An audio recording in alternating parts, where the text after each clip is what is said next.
Bismillahirrahmanirrahim.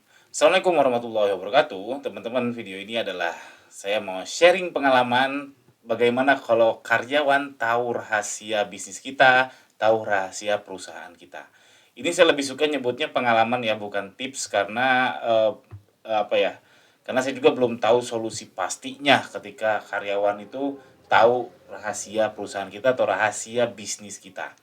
Jadi cerita sedikit, ini adalah lanjutan dari video yang karyawan nguntil. Saya tanyain kan mau yang video selanjutnya tentang karyawan tuh mau tips karyawan nganggur atau tips karyawan tahu rahasia. Alhamdulillah ternyata 99% jawab yang B, berarti teman-teman masalahnya adalah ini. Tapi jujur kalau saya pribadi tuh lebih menarik karyawan yang nganggur sih. Jadi kalau karyawan bengong itu kan artinya rugi. Kalau karyawannya lagi apa ya, kalau kita lewat ya tiba-tiba pura-pura kerja, itu kan artinya kita merugi sebetulnya karena kita bayar dia dan dia malah idle, malah waiting, malah dia nganggur. Nah, ini saya insya Allah akan saya bahas juga, tapi kalau mau lebih cepat tuliskan di kolom komentar ya, teman-teman mau yang karyawan nganggur ini segera dibikin juga kontennya. Oke, jadi kita maju ke karyawan yang tahu rahasia perusahaan kita atau tahu rahasia bisnis kita. Oke, kita mulai. Jadi ini takut rahasia ketahuan itu adalah problematika 0 sampai 5 karyawan. Ini saya alami banget 0 sampai 5 karyawan, makanya sekarang saya nggak ngalami lagi masalah ini. Ini coba bayangin deh teman-teman ke perusahaan besar ya, contoh KFC deh, katanya kan ada top secret recipe alias resep yang rahasia. Oke, mungkin memang betul, saya nggak tahu ya. Kalaupun resep itu diumbar di apa ya, di Facebook, kalaupun resep itu seluruh dunia tahu, belum tentu orang bisa nyaingin KFC.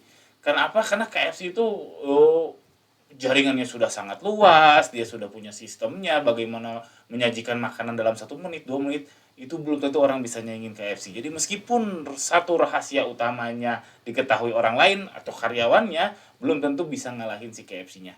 Lalu contoh lagi Eiger. Eiger kan brand yang keren lah. Saya ini nggak di endorse ya. Eiger keren banget di Bandung, Bandung Jakarta oke lah, keren banget lah.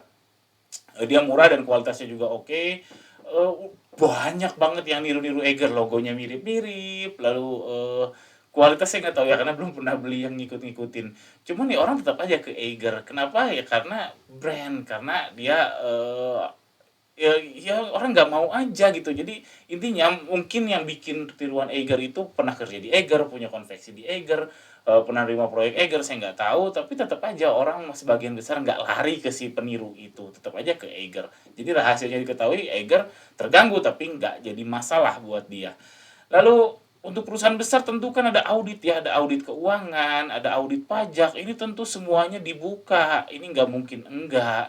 Jadi teman-teman yang parno rahasianya ketahuan, berarti teman-teman mindsetnya masih kecil nih, mindsetnya belum berusaha untuk menjadi perusahaan besar. Karena untuk jadi perusahaan besar, mau nggak mau kita diaudit keuangan kita, pajak kita mau nggak mau diaudit.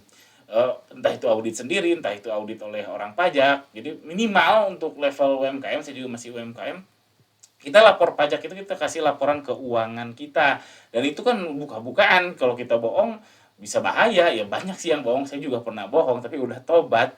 Saya sih gak memilih bohong ya. Intinya rahasia itu kalau anda masih ketakutan rahasia anda diketahui oleh orang lain, itu kemungkinan besar anda mindsetnya belum benar nih untuk menjadi perusahaan yang besar atau menjadi bisnis yang besar. Oke, kita lanjut. Jadi ini pengalaman saya, ini pengalaman real saya. Jadi waktu awal-awal perusahaan saya itu jadi PT, jadi ada karyawan yang julid. Julid itu apa ya? Ngiri ya atau apa ya? Julid itu syirik ngiri lah, lebih ke ngiri. Jadi waktu saya pertama jadi PT itu karyawan baru kurang dari 10 lah. Lalu terdengar desas-desus sampai ke telinga saya, katanya, perusahaan sudah udah PT, si bapak udah bikin PT, tapi gaji kita masih di bawah UMK. Waduh, itu susah betul. Jujur aja sampai saat ini eh ya 40% karyawan saya itu masih di bawah UMK karena memang berat, di atas UMK semua itu berat. Dan kala itu semuanya di bawah UMK. Jadi waktu itu bikin PT itu bukan berarti omsetnya tinggi banget, belum tentu, karena waktu itu seingat saya kebutuhan untuk daftar Shopee Mall, Lazada Mall sama Tokopedia, apa ya, Tokopedia bla bla bla lah. Jadi itu karyawannya julid, dia kan nggak tahu, dia cuma menilai bahwa saya sudah bikin PT dianggap omsetnya tinggi, padahal kan belum tentu, itu mah udah jelas julid, itu hatinya kotor. Dia membandingkan bahwa kalau orang ngomong PT itu adalah perusahaan besar yang bisa menggaji besar. Ini pengalaman saya dan akhirnya si yang karyawan itu out juga, alhamdulillah.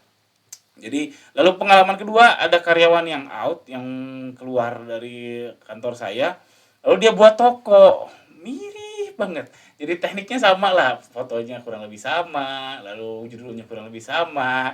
Tapi setelah beberapa waktu kemudian ternyata tokonya juga nggak bertahan. Itu pengalaman saya karena yang dia contoh tuh cuma secuil yang dia alami ketika berada di perusahaan saya, tapi di sisi lain dia nggak ngerti. Dan pada sisi lain juga itu sama pentingnya daripada sisi yang dia ketahui. Itu pengalaman saya. Oke, jadi solusinya apa? Pertama, teman-teman harus awali dengan husnuzon, dengan baik sangka. Ini first thing first-nya ya. First thing first-nya harus husnuzon. Karena susah kalau misalkan kita mau bisnis mengawali semuanya dengan buruk sangka. Itu udah kayak, mohon maaf ya, kayak PNS ya, kayak PNS dikit-dikit surat harus ditandatangani ini, tanda tangan ini, tanda tangan ini, seakan-akan nggak ada kepercayaan gitu. Oke, dokumentasi, tapi seakan-akan nggak ada rasa baik sangka, jadi buruk sangka, nanti takut hilang, takut ini, takut itu, takut itu, wah susah. Kalau bisnis kayak gitu itu nggak akan jalan cepat, apalagi di zaman sekarang. Tiba-tiba ada TikTok, tiba-tiba nanti mungkin ada apa, wah susah. Jadi saran saya awali dengan husnuzon. Nanti kalau sudah terbukti ada kesalahan, ya baru kita tindak lanjut dengan apa ya, dengan sesuai norma atau dengan sesuai konsekuensinya. Lalu saran saya adalah solusi umumnya, buang yang toksik. Jadi karyawan toksik itu ngeselin banget emang. Karyawan yang dikit-dikit julid, dikit-dikit ngejelek-jelekin bosnya, padahal dia hidup dari si bos gitu, dari kita yang pemilik bisnis. Dia bilang, "Oh, perusahaan kok kayak gini," padahal dia makan dari kerjanya juga yang sama kita. Ya itu yang toksik, itu segera buang, itu berbahaya. Buang itu dalam artian ya putus kontraknya atau keluarkan baik-baik atau pindahkan divisinya dan sebagainya. Itu berbahaya kalau sampai tahu rahasia. Itu berbahaya banget, si toksik ini berbahaya kalau tahu rahasia, misalkan dia tahu omset. Jadi katakanlah si toksik ini adalah admin Anda, login Shopee Seller Center, lalu tahu omset. Nah, tahu omset ini berbahaya serius, ini berbahaya banget. Segera ketahui, cari mana yang toksik dan segera tindak lanjut. Tapi kalau yang non toksik ya, yang baik-baik aja, yang normal-normal aja, dia tahu omset, dia dia bahkan megang motor perusahaan dibawa pulang, itu nggak masalah, itu sudah mafhum sekali orang bawa karyawan bawa aset perusahaan untuk dibawa pulang, ini punya kantor ya karena fasilitas dan sebagainya. Itu karena dia bukan karyawan yang toksik. Jadi sekali lagi kuncinya itu adalah karyawannya toksik, bukan si rahasianya. Kalau karyawan toksik, segera cari cara untuk keluarkan dia, entah putus kontraknya, entah pecat, entah apa, karena berbahaya. Apalagi teman-teman jika masih 0 sampai 5 karyawan, satu aja toksik itu bisa memengaruhi 4 yang lain. Itu kerasa banget, saya ngalaminya. Dan alhamdulillah sekarang saya sudah tahu, jadinya nggak mengalami lagi. Lalu solusi khususnya, jadi ini studi kasusnya, jadi intinya adalah bangun ekosistem. Kalau bahasa kerennya itu barrier to entry. Jadi semakin keren ekosistem kita, itu semakin susah ditiru. Kayak KFC tadi, meskipun resepnya ketahuan, susah ditiru. Kayak Shopee deh, Shopee sebenarnya kan sederhana ya, cuma jual beli, tapi udah banyak ekosistemnya, sudah ada Shopee Live, sudah ini, susah ditiru, nggak akan bisa ditiru. Contoh lagi misalkan grosiran, kalau teman-teman jualan grosiran, ada karyawan yang tahu supplier murah.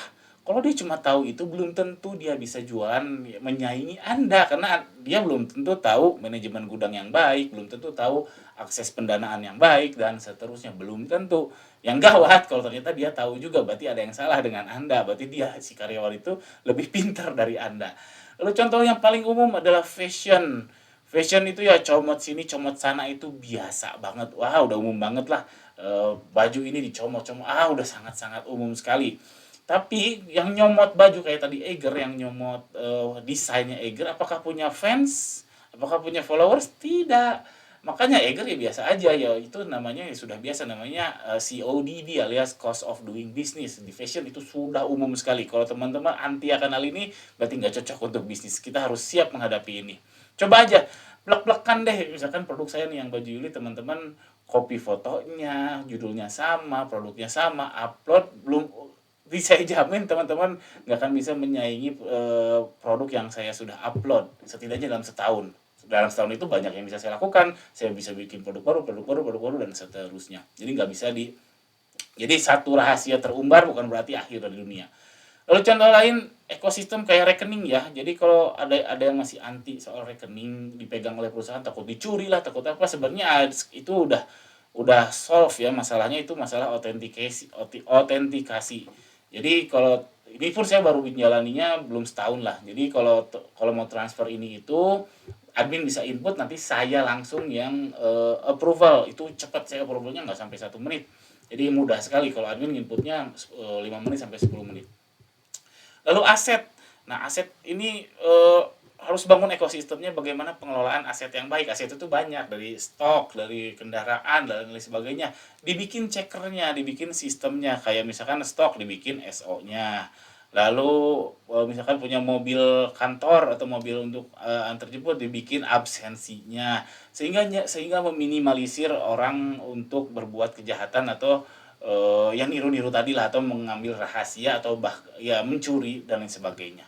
Oke, jadi intinya adalah bangun ekosistem. Gak perlu takut kalau cuma secuil yang diketahui oleh karyawan atau oleh orang lain, tapi kalau seluruhnya diketahui, berarti ada yang salah dengan Anda, karena Anda harus bisa membagi dari seluruh ekosistem Anda menjadi part-part kecil yang dikerjakan oleh karyawan. Oke, itu aja. Lumayan juga video ini. Jika teman-teman suka, tolong subscribe channel ini. Jika bingung tentang penjelasan saya, tuliskan pertanyaannya di kolom komentar di bawah. Jangan lupa kalau mau yang karyawan nganggur ini, karena bagi saya menarik loh ngebahas gimana caranya karyawan biar nggak nganggur, biar nggak idle, tuh menarik menurut saya. Kalau teman-teman mau ya tuliskan di kolom komentar di bawah ya, biar saya semangat untuk bikin segera. Ini insya Allah saya bikin juga sih, cuman masalah kapannya tergantung semangat saya aja. Sekian, assalamualaikum warahmatullahi wabarakatuh.